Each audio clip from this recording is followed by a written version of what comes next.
Hello and welcome to week 4 of Magic the Vlog. I'm Max. And I'm Jake. And we're here to stimulate intellectual discussion about magic. Let the bodies hit the floor. Let the bodies hit the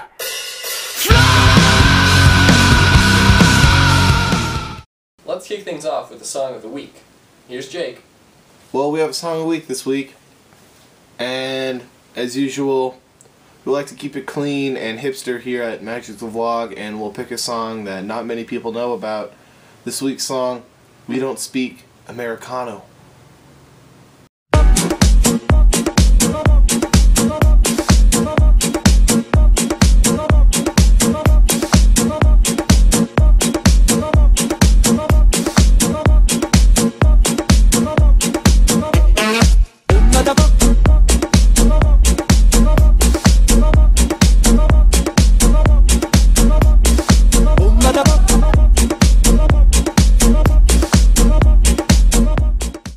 This week we're bringing back yet another deck tech for you guys here at Magic the Vlog. We're deck teching Max's Legacy Goblins. This week for our deck tech, we're going to take things in a different direction. We're going to talk about Legacy instead of Standard.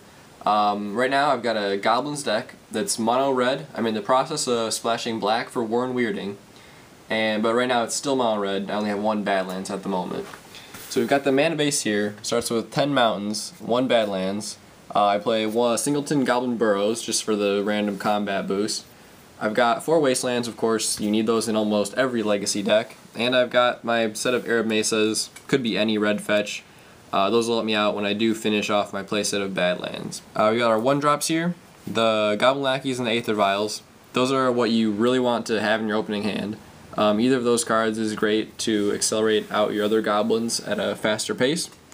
We've got some Mogwar Marshals there, and then we've also got Skirk Prospectors and Mog Fanatics. Those are kind of the what you look to play in the early turns of the game. They're not necessarily tutor targets, but they're aggressive goblins that can get some serious damage in. And then here we've got Goblin Piledriver. That's the main offensive capability of the deck. You can swing with him for pretty much like 15 on turn 3, and that's quite game ending. Play Gem Palm Incinerator as well. You almost never play this creature as a creature, but you rather cycle. That's your kind of your removal spell. But it still counts as a goblin for Goblin Ringleader, and if you need to put it into play with Aether Vial, you can. We've got Goblin Warchief to make all my goblins cost less and make all my goblins have haste. Really makes the Goblin Piledriver into a brutal spell. Goblin Matron, tutors for any other goblin you might need in the deck. Just a utility creature. We've got Goblin Ringleader. This guy is pretty much like a Fact or Fiction on a hasty 2/2 body. Provides a great source of card advantage. And to top the curve off, we've got Siege Gang Commander. Provides some great reach and also just some solid offense. I've got my Unhinged tokens sleeved up, of course, because, I mean, I'm not going to play Unhinged tokens unsleeved, so whatever. And in addition, this Goblin deck also makes use of our mental magic techniques that we mentioned in the previous vlog. As you can see, my deck box has a mountain symbol on it. And this kind of, gets into my opponent's head a little bit. They don't know if I'm actually playing red or if I'm bluffing it, if I'm playing blue and I just have a red box. So they're not sure what to expect, and then I use that advantage to get inside their head and makes it easier for me to win games with the deck. Apparently there's a new set coming out called Innistrad. Innistrad. Correct me if I pronounce that wrong. But someone's walking into my house right now. I wonder who it is. Hey! Who is it? Who is it? Who is it? Oh, it's my dad.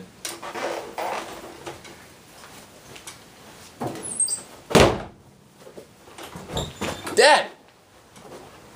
What are you doing?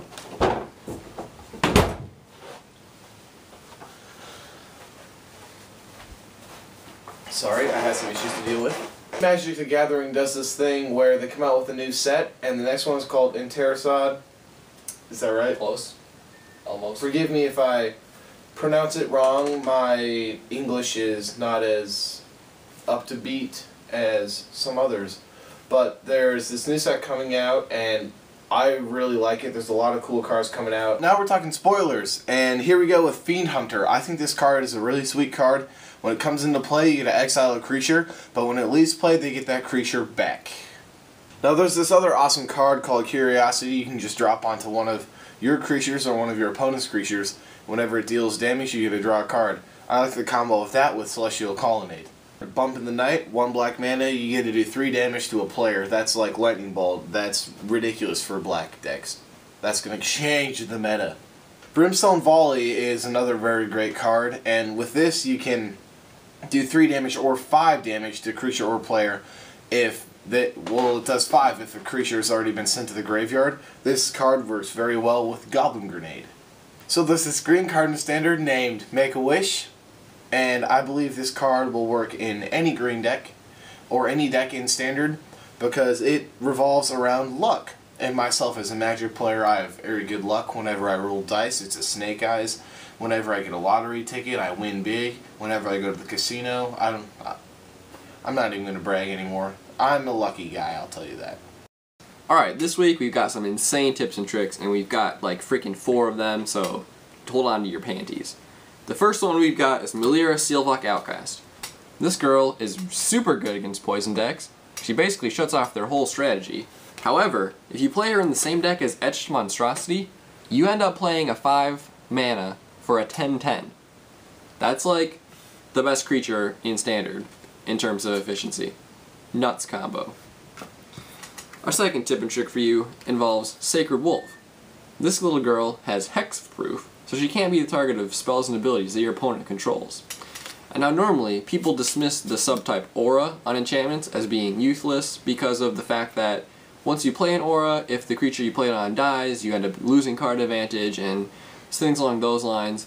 But Sacred Wolf, hexproof, if you play an Aura on it, such as Divine Favor, you gain 3 life and it gets +1/+3. Now it's hexproof. Your opponent cannot kill it, and therefore cannot gain card advantage on you.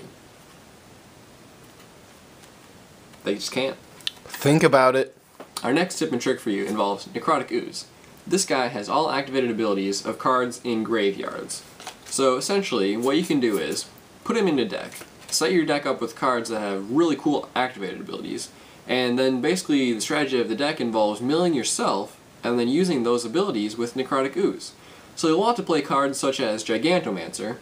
For 1 mana, you can make any creature you control a 7/7. And if you got Necrotic Ooze, that's basically a 4 mana 7/7. And all you have to do is mill your Gigantomancer into your graveyard. Or you could even play a discard spell on yourself and discard Gigantomancer. I mean, there's lots of ways you can get him into your graveyard, and then you can just abuse it with Necrotic Ooze. And our final tip and trick for you today is unfortunately rotating out when Innistrad releases. It's a little card from Raz the Eldrazi, and it's one of my, probably in my top 10 in Standard at the moment. And YouTube user NatronGG really enjoys this card. It's Haze Frog. So basically, he has Flash, and whenever you play him, he prevents all combat damage that would be dealt the turn, except for he can still deal combat damage. So essentially, you get a block for free, and if any of your opponent is attacking with a creature that's 2 toughness, that's a kill spell. So basically, this guy is a body, a fog, and a kill spell for 5 mana. That's pretty insane. Alright guys, thanks for watching this week's episode of Magic the Vlog. We're going to continue to put out these videos every Thursday because that's what works best for us. So be sure to subscribe and we'll keep posting these out for you. This week, we'd like you to leave a comment on this video in which you tell us, who do you think is the hottest planeswalker? My personal choice, Chandra. She's literally hot. Do you get it? Do you get it? She's hot.